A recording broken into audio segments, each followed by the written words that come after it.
नमस्कार दोस्तों। हमारी आज की कहानी है कैसे हुआ नारियल का जन्म। प्राचीन काल में सत्यव्रत नाम के एक राजा राज करते थे। वह प्रतिदिन पूजा पाठ किया करते थे। उनके पास किसी भी चीज की कमी नहीं थी। वह धन दौलत से लेकर हर प्रकार की सुविधा से समृद्ध थे। हालांकि इसके बावजूद भी राजा की एक अभिलाषा थी जिसे वह पूरी करने की चाह रखते थे। दरअसल राजा सत्यव्रत को किसी भी प्रकार से स्वर्गलोक जाने की इच्छा थी। वह अपने जीवन में कम से कम एक बार स्वर्गलोक के सौंदर्य को देखना चाहते थे, लेकिन उन्हें इसका मार्ग नहीं पता था। इधर दूसरी तरफ ऋषि विश्वामित्र अपनी तपस्या के लिए घर से बाहर निकले। चलते चलते वे अपनी कुटिया से काफी आगे चले गए थे। काफी समय बीत गया लेकिन वह नहीं लौटे। इस कारण उनका परिवार भूख और प्यास से तड़प रहा था। राजा सत्यव्रत को जब यह पता चला तो उन्होंने ऋषि विश्वामित्र के परिवार के पालन पोषण की जिम्मेदारी ले ली। कुछ समय बाद जब मुनिवर लौटे तो वे अपने परिवार को कुशल देख काफी प्रसन्न हुए। उन्होंने पूछा कि उनकी अनुपस्थिति में किसने उनकी देखभाल की। इस पर ऋषि के परिवार वालों ने बताया कि राजा ने उनके पालन पोषण की जिम्मेदारी उठाई थी। यह सुनकर ऋषि विश्वामित्र तुरंत राजमहल पहुंचे और राजा से मुलाकात की। वहां पहुंचकर उन्होंने सबसे पहले महाराज को धन्यवाद कहा। इस पर राजा ने ऋषि से अपनी इच्छा पूर्ण होने का आशीर्वाद मांगा।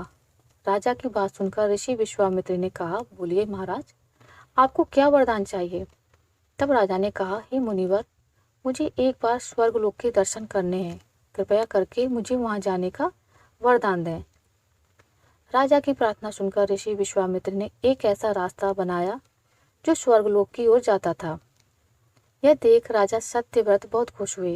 वे तुरंत उस रास्ते पर चल पड़े और स्वर्गलोक पहुंच गए।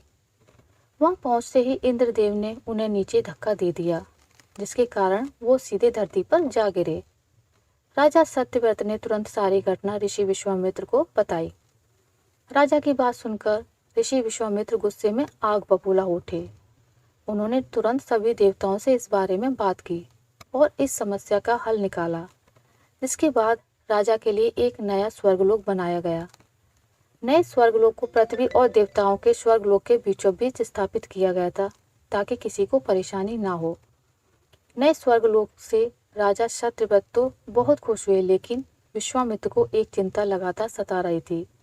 उन्हें डर था कि नया स्वर्गलोक कहीं जोरदार हवा के कारण गिर ना पड़े। अगर ऐसा होगा तो राजा सत्यव्रत दोबारा से धरती पर जा गिरेंगे। काफी सोच विचार के बाद ऋषि विश्वामित्र को एक उपाय सूझा। उन्होंने नए स्वर्गलोक के नीचे एक बहुत लंबा खंभा लगा दिया ताकि उसे सहारा मिल सके। ऐसी मान्यता है कि नए स्वर्गलोक के नीचे लगाया गया खंभा एक विशाल पेड़ के तने के रूप में बदल गया। यही नहीं, कुछ समय पश्चात जब राजा सत्यव्रत की मृत्यु हुई तो उनका सिर एक फल में तब्दील हो गया। तभी से इस खंभे को नारियल का पेड़ कहा जाने लगा, जबकि राजा का सिर नारियल के रूप में जाना गया। यही कारण है कि नारियल का पेड़ इतना लंबा होता है। अगर सच्चे मन से किसी की मदद करें तो हमारी हर ख्वाहिश पूरी हो सकती है। आशा करती हूँ आपको मेरी आज की कहानी अच्छी लगी होगी। अगर आपको मेरी कहानी अच्छी लगी है तो इसे लाइक करें, ज़्यादा से ज़्यादा शेयर करें, और अगर आप मेरे चैनल पर नए हैं तो इसे सब्सक्राइब करना ना भूलें। मिलते हैं एक नई कहानी के साथ। तब तक के लिए नमस्कार।